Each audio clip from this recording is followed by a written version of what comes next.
Welcome back to the channel. In today's video, it's all going to be about bonded bullets. Many of you know I'm a big fan of bonded bullets. In this video, we're going to talk about when to use bonded bullets, and we're going to have a discussion on the long-term viability of bonded bullets. Hope you enjoyed the video.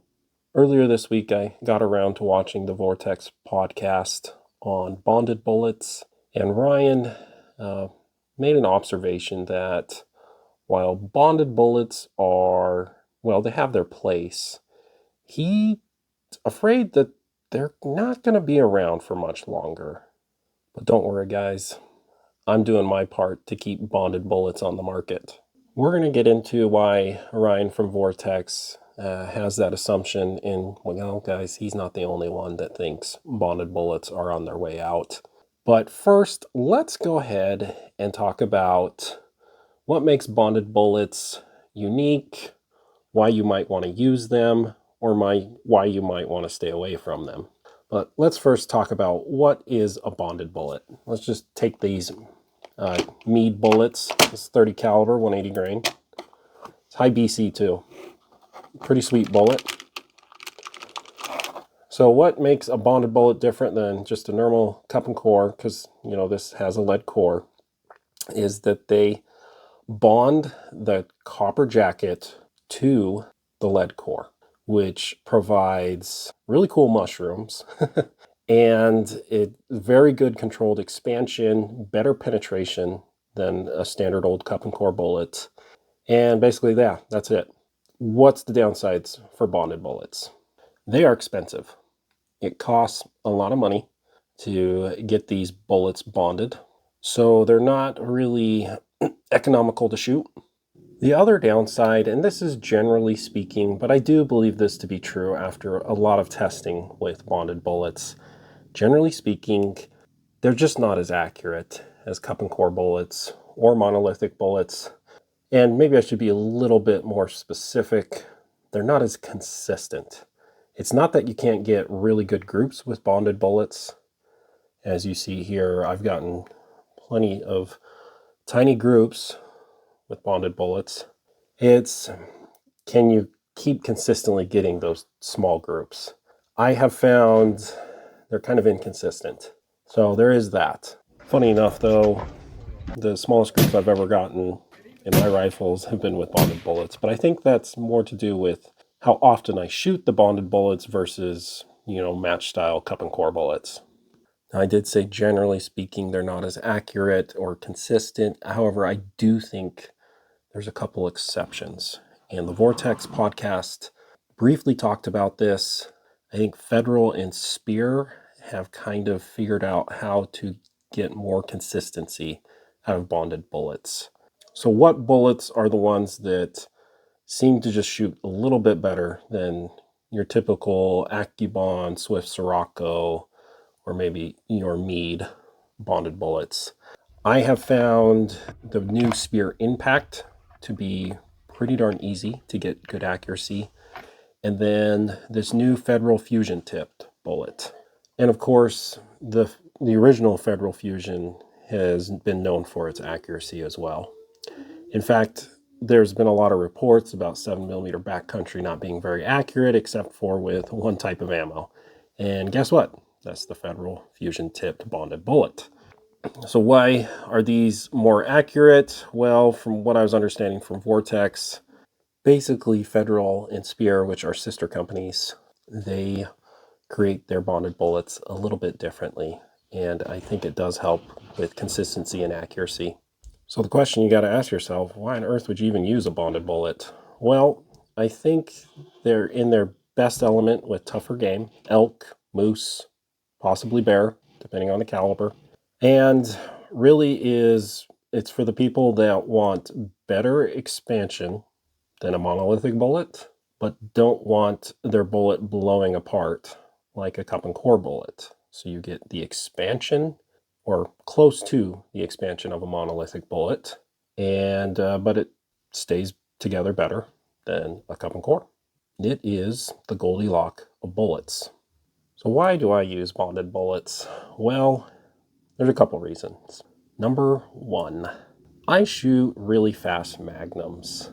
Speed is a friend to any bonded bullet. Bonded bullets don't perform as well as cup and core bullets at slower velocities, typically. There might be an exception with the AccuBond long range and maybe a few others. But velocity is your friend with bonded bullets. And so when I'm shooting a 257 Weatherby Magnum like this is a 110 grain AccuBond, and it's going 3,500 feet per second. You know, a 110 ELDX is just not going to hold up at those high velocities. So that's why I pick a bonded bullet. The other reason I pick bonded bullets is I understand they are not the ideal bullet for long range shooting. As I said, they can have consistency issues. But for me, I'm keeping my game closer than 500 yards, ideally closer than 400 yards. And so I don't need quarter MOA. All right, I just quickly want to say not all bonded bullets are created equal.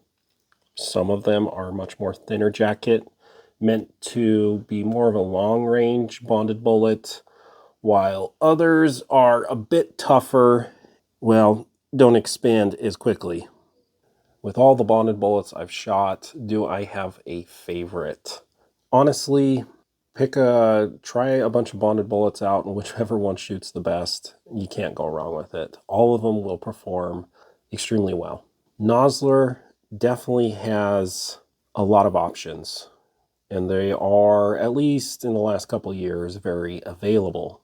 I'm leaning towards the Nosler AccuBond is kind of my favorite. But again, you literally cannot go wrong with any of these bonded bullets. It's just whether they shoot well in your gun. And if I had to give the most underrated bonded bullet, the most cost-friendly, effective bullet, I'm going to have to go the Speer Impact. I tried that about a year ago. Really cost-effective, a higher BC bonded bullet. And just like Vortex has said about the fusion tipped, which, you know, Speer, again, works very closely with Federal, so they're very similar bullets. I found them to be extremely easy to shoot, accuracy-wise. I shot a handful of groups out of my 300 Weatherby, and from what I remember, almost all of them were sub-MOA. So it was I really think the Speer Impact needs some more love. Now let's address what Ryan from Vortex was saying in that podcast about them possibly going away. Oh, hey guys. It's the next day. Editing the video. I never said the reason why Ryan thinks they're going to go away. So, paraphrasing him, he basically said that every year Vortex has this sight-in deal. They get thousands of people that come. And he says he rarely sees people shooting bonded bullets. And yeah, it kind of makes sense. As I said in the beginning, he's not the only one. I did an interview about a year and a half ago with Seth from Hornady, and I specifically asked him if Hornady is ever going to make a high BC bonded bullet, and this was their response. Do you guys have any plans to make high BC bonded bullets in the near future? Likely not. You know, the bonding process is difficult to do, and it creates some limitations with the bullet in regard to terminal performance. So the CX bullet would be something that you should strongly consider. You get all the terminal performance that you want. So what's my official opinion? What's my take? Do I think they're going to be gone in the future? Personally, no. Probably due to these two bullets. You guys didn't think I forgot about the Terminal Ascent. Technically, it's a bonded bullet. It's kind of a hybrid. Bonded up front, monolithic in the back. Arguably, for a lot of people, the best hunting bullet ever made. I gotta say, it's a very good design. Very high BC bullet. The Terminal Ascent is just really popular. Not Precision Hunter ELDX popular. It's Federal's baby, the Terminal Ascent. And then you got the Nosler AccuBond. Now, I don't think the AccuBond is extremely popular in factory ammo, but a lot of hand loaders buy AccuBonds.